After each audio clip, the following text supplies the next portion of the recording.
আসসালামু আলাইকুম বন্ধুরা।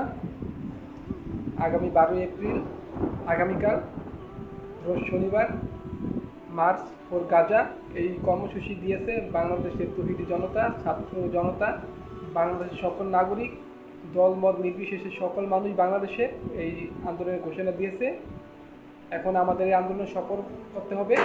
তো আগামীকাল আপনারা সবাই শাহবাগ যাব, শাহবাগ থেকে এই আন্দোলন যাত্রা করবে সোহরাওয়ার্দী উদ্যান অভিমুখে। তো আপনারা সবাই যাবেন এবং এটা হলো ইমানি একটি দায়িত্ব। গাজার যেই হামলা করতেছে গাজায় যে ইসরায়েল বাহিনী, তাদের বিরুদ্ধে একটি প্রতিবাদ। তা আমরা তো সরাসরি না গিয়ে ওই জায়গায় গাজাবাসীকে সাহায্য করতে পারতেছি না। তো আমরা এখানে থেকে সরকার গাজাবাসীকে সাহায্য করে আরও বেশি করে। তো আমরা সেই কাম করব। তো আপনারা সবাই যাবেন এবং ইসরায়েলের যে পণ্য আছে আপনারা সবাই ইসরায়েলি পণ্য বয়কট করবেন এবং যত দেশীয় পণ্য আছে আপনারা সব দেশীয় পণ্য ব্যবহার করবেন।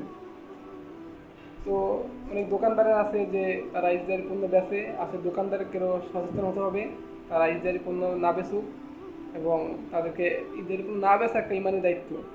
আর তো আমরা যারা ক্রেতারা আছি আমরা ইসরায়েলি পণ্য কিনবো না, ইসরায়েলি পণ্য থেকে আমরা সতর্ক থাকবো।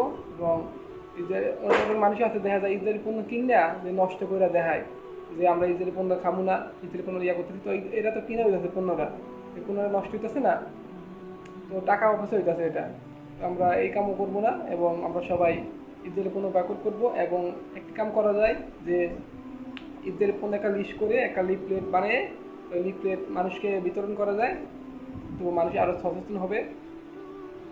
তো বন্ধুরা, আল্লাহ হাফেজ। আপনারা সবাই আগামীকাল মার্চ ফর গাজা আন্দোলনে অংশগ্রহণ করবেন, এটাই আশা। তো বন্ধু, আল্লাহ হাফেজ।